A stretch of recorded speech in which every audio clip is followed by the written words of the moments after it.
So, I am not gonna wait for 3 days and have it be April when this comes out. So, I thought it was the best just to do it now and, get right into it.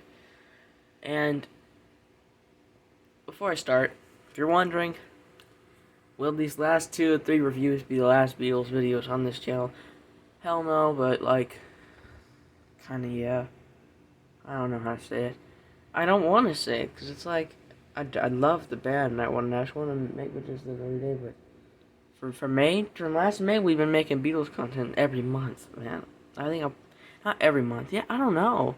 Yeah, we uploaded like a lot of stuff because if I even recall back to not I don't think we were uploading the Beatles stuff in September or August, but we got like a little bit a little bit in August, July, yeah, June, yeah, May, yeah, not September, October, yeah, November, yeah, December, yeah, January, yeah, February, yeah, this month, yeah. And I'm not gonna make one every day. I might try to make one every 2 months because when me saying this is something. This is not the end of the Beatles reviews and stuff. My friend, I would be a fool to do that because I love to do making these. I'd be the biggest fool. And I love all these dudes watching them when you guys see them and see my setup. What do you think? I put the white album between the two white figures, and there's the best one, the vintage one. I love that thing. Best thing. Then the 1970 military jacket John Lennon, and the New York City one back there behind Paul, and these guys back there. So, but I mean, I want to make more video game reviews because in my mind I'm a musician. I love music, and my heart I'm a musician, but in my heart I'm also a gamer because I love playing them, and I think I love reviewing them too. So wasn't reviewing games for like the longest time. Probably a whole year without reviewing games. So I want to start getting back to reviewing games, and that's why this is record early, so I can do the final video in March. The video games that have a big impact on me, for the final video of this month. But with me saying that, this is not the end of this type of content. This is still gonna be going on. I'll make probably there'll be there's still so many topics to make a video about, and heck, October, I got plans for you. You Beatles fans, I got plans. You see, on October 3rd, I'm gonna be releasing a video called the stupidity of the Paul is dead theory. I will go into and expose the people still doing it, and I will be making the whole video about the history of it. As I pinpoint a little bit about it in my album reviews of this, but I think it deserves its own video. That will be then, because I think it's kind of October thing to talk about. So you'll have to wait till October for that, but that's in the works. And this summer, there's a lot of big things planned for this channel, and I'll discuss those once we get into June and stuff. But we got an album review now, though.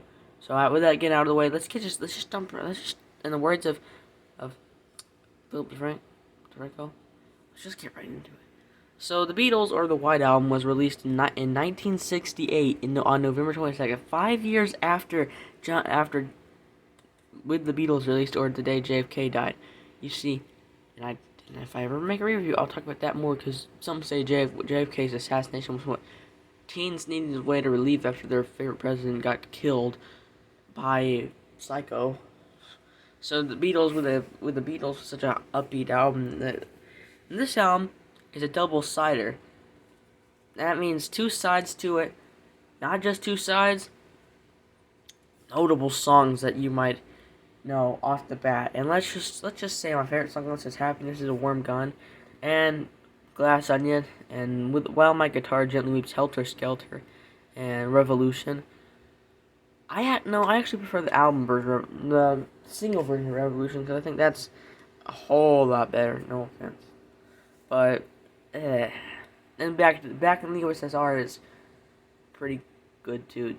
I like that one, and heck, Rocky Raccoon's corny, but I kind of enjoy it sometimes. But then in Revolution 9, I would consider a really cool song. Don't I don't know many people that would say that because a lot of people are like, that song sucks. It's so look, it's experimental, it's trippy, but I like it. It's so weird and it's an 8-minute long song that takes a little bit spooky kind of at first to listen, and yeah. So the art, we'll get into the art is the second point. The art is amazing. It's not there's not much art to it. It's not like Sgt. Pepper's Revolver where there's a lot of cool art and even the Magical Mystery Tour cover. It's a white blank thing with the Beatles. Simple, you know what it is.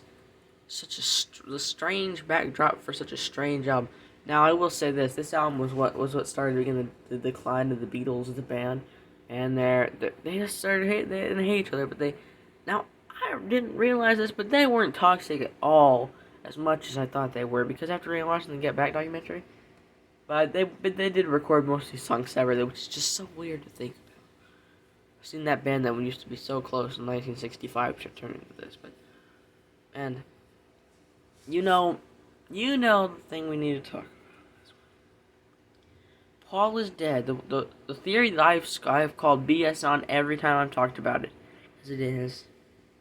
The clues that they're even saying don't make sense. He takes his takes his shoes off because it was a hot day. It was recorded in June and July. I mean, and the picture was, and Paul just turned 27, and the license plate reads 28th. 28th means he'd be 28 soon. He still has a whole nother year till he's 28. That's freaking crazy. They don't get none of their dates right, and they try to say that he is dead. I know it's become a joke nowadays, but it's like, yeah, I don't believe in stuff like that. So I'm like, yeah, there's songs. I think you guys know the "Turn Me On, Dead Man" thing. Oh, and my other favorite song is I'm so tired, and then the line,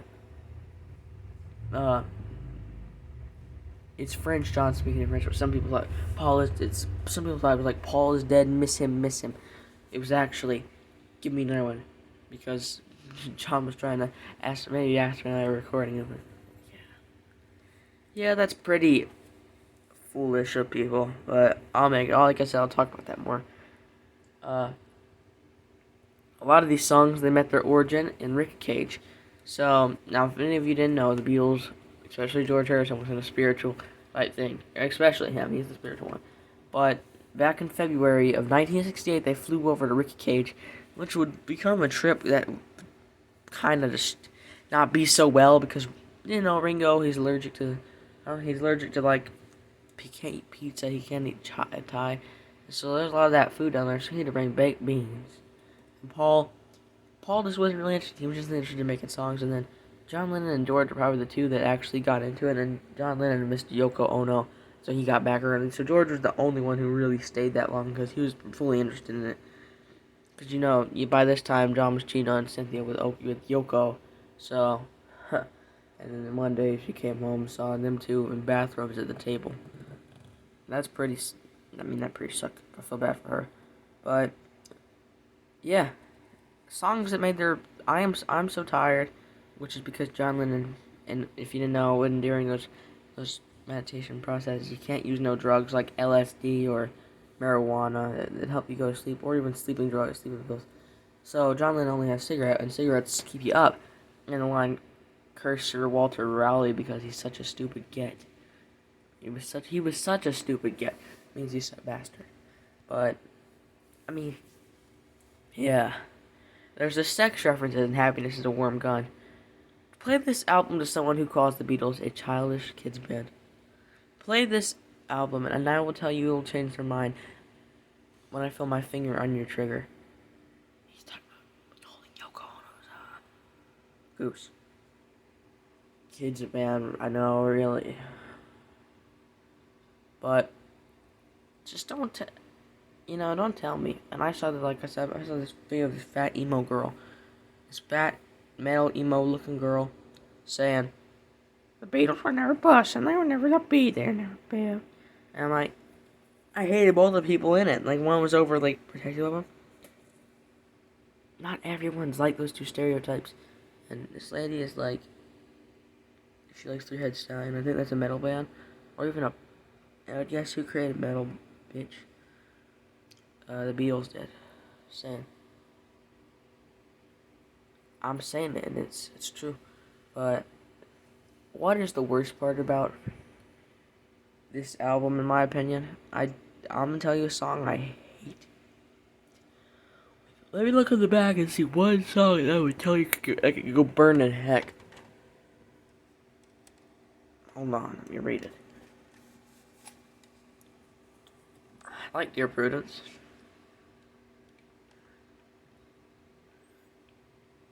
I don't hate any on this song. This thing, I thought I hated one.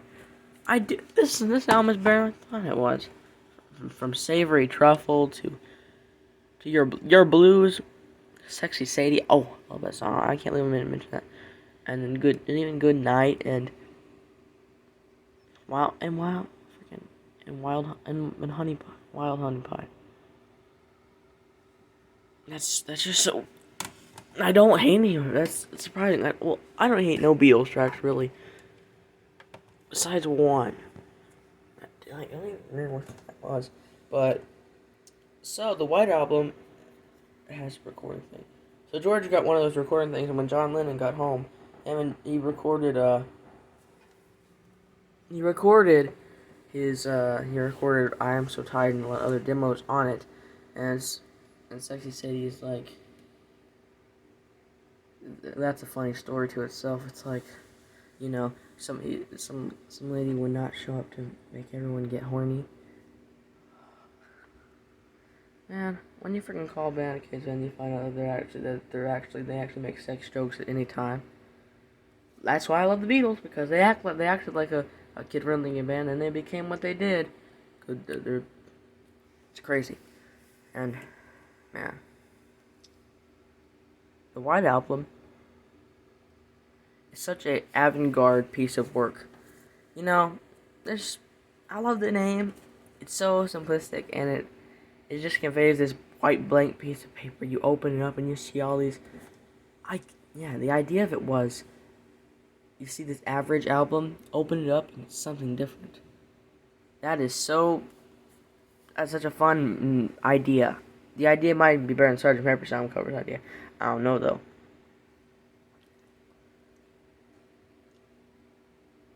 And when we're looking back over these, I just feel bad for Paul. You know that? I feel bad for Ringo too. They had to lose two of their best friends. One, they couldn't help because he had cancer, but the other was murdered senselessly by some sick son of a who deserves to die in a hole. He does. Mark David, whatever his name, I won't even say it because I don't want to use the name when he wanted. Yeah, he can go die in a hole, killing some man that didn't do nothing to him. But yeah, this was John Lennon's album, and he, along with the other Beatles, and the Happiness is a Warm Gun song. The John Lennon read a magazine. It's like happiness is a warm gun, like he was a play on the like the peanuts. Happiness is a warm pup. But yeah. And what I think about people that say this album is bad. I was one of you once.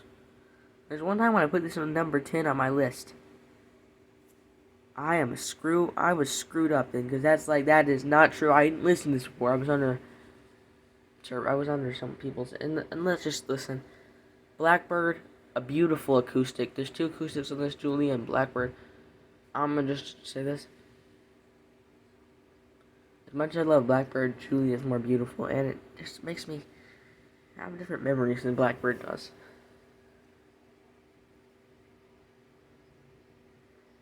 This was the Beatles' 10th studio album, by the way. And it took, they recorded all through October. This was a big mixed album. Some people said if they would just cut down to one single, it would have been better. I don't know. This album left room for so many great songs to go on there and just freaking kill it. Let's not mention the singles that went after this. We have Revolution. Or the next came before this, I forget. It was released in November. But we have Hey Jude, the best song, Beatles song, and Revolution 1, the best Let Me Hear It singles. But yeah. So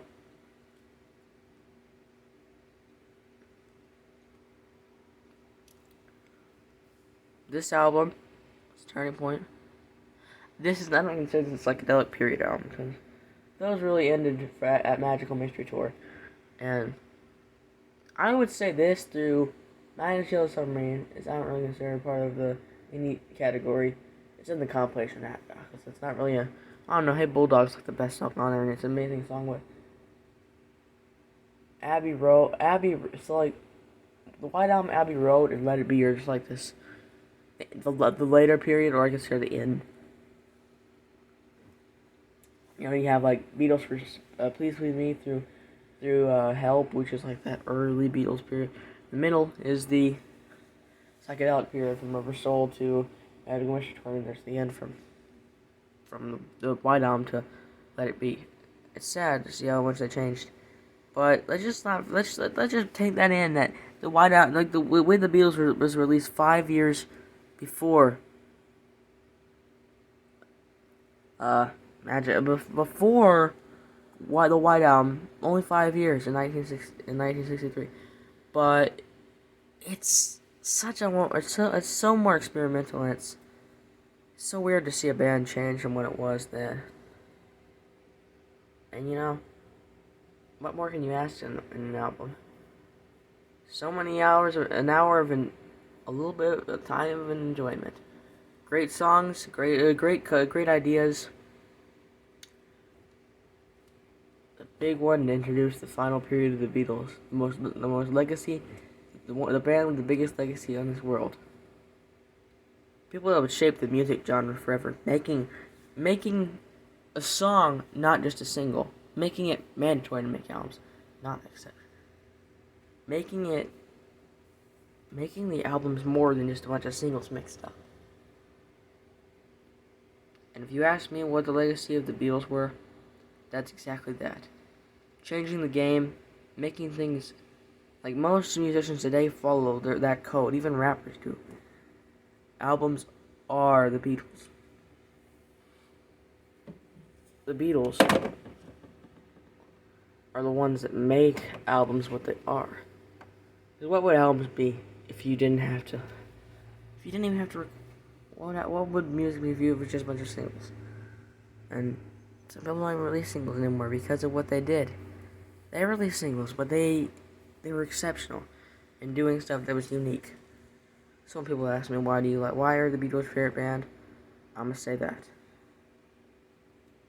And, you know, the White Album will go down in history as one of the things that there's one last thing I want to talk about, and this is, I was about to make the intro before the disclaimer is about to happen. Disclaimer for anyone that is bad for violence and talk about it. 1968. They always released this. Helter Skelter, named after a slide. Some sicko who actually worked with Brian Wilson, but Brian never really was friends with him. Some psychopath who thank God is dead right now and was in prison ever since he did this.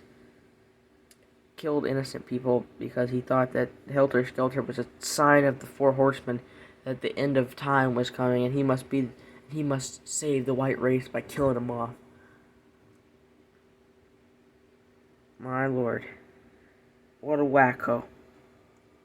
You know, that is why I am not talking about this much more, because I don't want to depress myself, because what that guy did was horrible to the innocent people he killed. To the people. I won't talk to their names. I won't say his name because you know who he is. You know, and I hope he knows who he is. And if he can hear this, I hope you run hell. All I'm saying. Please, by my love of God, don't ever be like him. He was a psychopath, and no one should ever want to be like that. He's not even like Trevor from GTA 5, who was funny. This dude was just plain and saying who murdered innocent people. You know what? Maybe he had a rough upbringing, but it does not give you an excuse to murder people senselessly. So, in my opinion, he was the pig, not the people he killed. He was the pig. Paul McCartney even made a statement on this, and I don't remember what he said, but you can go watch it. And it's a shame such a good song has to be associated with crap like that. But that's the last topic I want to talk about for this review. On a positive note, this album has the song Obla Di Obla Da, which is an underrated song that actually gets hated. Was actually covered by another band making a single because the Beatles didn't release a single. Waiting on a happy note. I hope you all stay healthy. Please, if you're struggling a lot with mental problems, get help. And my heart goes out to those people in Ukraine. And one last thing, don't ever be like this man. What the man who killed all those innocent people was over a song that didn't even mean what he was thinking it was meaning. So, peace and love, stay healthy. See you, boys.